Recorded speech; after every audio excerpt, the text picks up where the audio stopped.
பனைமரமும் அரச மரமும் ஒண்ணா வளர்ந்துருக்கு.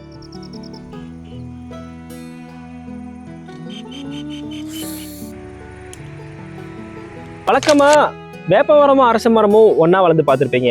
ஆனா பின்னாடி இருக்க மரத்தை பாருங்களேன், பனைமரமும் அரச மரமும் ஒன்னா வளர்ந்துருக்கு. இது வந்து பனைமரமும் அரச மரமும் ஒன்னா வளர்ந்துருக்கு. பனைமரத்தோட தண்டு இங்க இருக்கா, அரச மரத்தோட தண்டு இருக்கு. ரெண்டுமே வந்து ஒன்னா பிணைஞ்சு அப்படியே ஒன்னா வளர்ந்துருக்கு. பாருங்க, அப்படியே மேல இருக்கு பாருங்களேன். இந்த பக்கம் அரச மரம் இருக்கு, இந்த பக்கம் பனைமரம் இருக்கு. கீழே பார்த்தீங்கன்னா அது ரெண்டுமே ஒன்னா வளர்ந்துருக்கும்.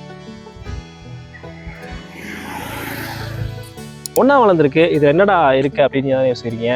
இதுக்கு பின்னாடி பெரிய சயின்ஸே இருக்குங்க. வழக்கமாக வேப்ப மரமும் அரச மரமும் ஒன்றா வளர்ந்துருக்கதா நீங்கள் கோயிலில் பார்த்துருப்பீங்க. அது கீழே பிள்ளையார் கோயிலாம் இருக்கும். நிறைய பேர் இதை வந்து ஸ்பிரிச்சுவலாக தெய்வ சக்தி நம்புகிறாங்க. ஆனால் இதுக்கு பின்னாடி ஒரு சயின்ஸ் ஒளிஞ்சிருக்கு.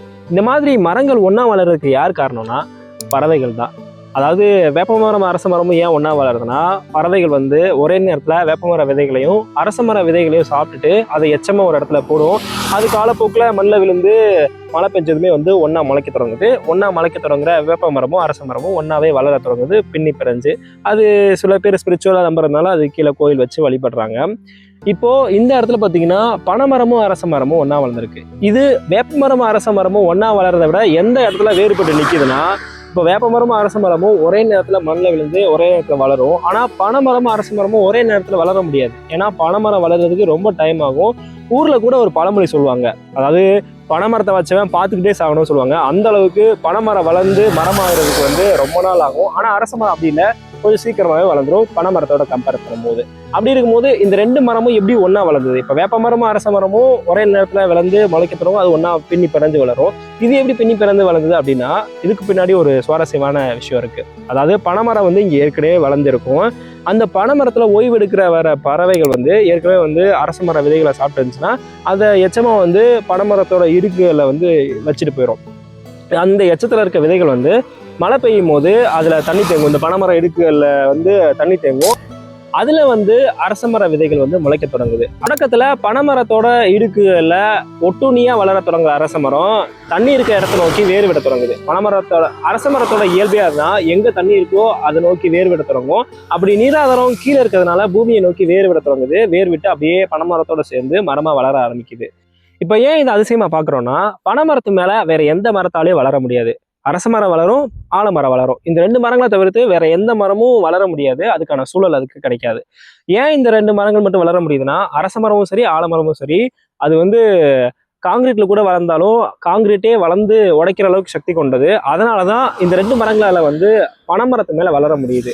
இப்போ ஆலமரத்தை பொறுத்த வரைக்கும் மேல ஒட்டுணியா வளரும் போது கீழே பூமியை நோக்கி விழுது விட்டு அந்த விழுது மூலமா சக்தியை எடுத்து அது மரமா வளர்க்கணும். அரச மரமும் வந்து தண்ணி இருக்க இடத்த நோக்கி வேர் விட்டு மரம் ஆயிடுது. ஆனா மற்ற மரங்கள் வந்து சாதாரணமா மண்ணில் விழுந்தா மட்டும்தான் முளைக்கக்கூடிய சக்தி கொண்டதா இருக்குது. அப்படி இருக்கும்போது பனைமரத்தோட மேல அது எச்சத்துல வந்து அந்த விதை விழுந்தாலும் அதால வளர முடியாது.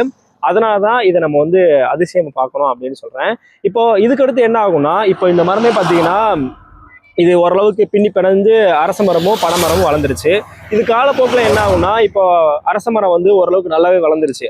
இப்படியே போக போக வந்து என்ன பண்ண ஆரம்பிக்கும்னா, இந்த பனைமரத்தை வந்து அரச மரம் வந்து முழுசா ஆக்கிரமிக்க ஆரம்பிக்கும். இது ஆக்கிரமிக்க ஒரு கடத்துல வந்து பனைமரம் வந்து பட்டு போய் பனைமரம் வந்து அப்படியே அழிஞ்சு போயிடும். இதுதான் நடக்கும். இது இயற்கையாவே நடக்கிறது. இப்போ இந்த மரமே பார்த்தீங்கன்னா ஆல்மோஸ்ட் வந்து பனைமரம் அரச மரம் நல்லாவே வளர்ந்துருச்சு. பனைமரத்தை ஃபுல்லாவே ஆக்குப்பை பண்ணிருச்சு. கீழே பார்த்தீங்கன்னா பனைமரத்தோட தண்டே தெரியாத அளவுக்கு அரச மரத்தோட பகுதி வந்து நமக்கு தெரியும். அப்படியே மெல்ல மெல்ல அது முழுசா ஆக்குப்பை பண்ணி காலப்போக்கில் அந்த பனைமரம் வந்து பட்டு போயிடும். இதுதான் கடைசியில நடக்கும். இந்த மரம் எங்க இருக்குன்னா, விருதுநகர்ல இருந்து அழகாபுரி போற வழியில செங்குன்றாபுரத்துக்கு பக்கத்துல தான் இருக்கு. நான் அடிக்கடி போகும்போது பார்ப்பேன். இந்த மாதிரி மரம் ஒன்னா வளர்றதுக்கு என்ன காரணம் தேடி பார்க்கும்போது இதுக்கு பின்னாடி இப்படி ஒரு சயின்ஸ் இருக்கிறது தெரிஞ்சுக்கிட்டேன். நான் தெரிஞ்சுக்கிட்ட விஷயத்த நீங்களும் தெரிஞ்சுக்கணுன்றதுக்காக தான் இந்த வீடியோ வாயிலா நான் சொல்றேன். இந்த தகவல் உங்களுக்கு பிடிச்சிருந்தா லைக் பண்ணுங்க, கமெண்ட் பண்ணுங்க, ஷேர் பண்ணுங்க. மறக்காம இதே மாதிரியான இன்ஃபர்மேஷன்ஸ் தெரிஞ்சுக்கிறதுக்கு நம்ம சேனலை சப்ஸ்கிரைப் பண்ணுங்க. நன்றி.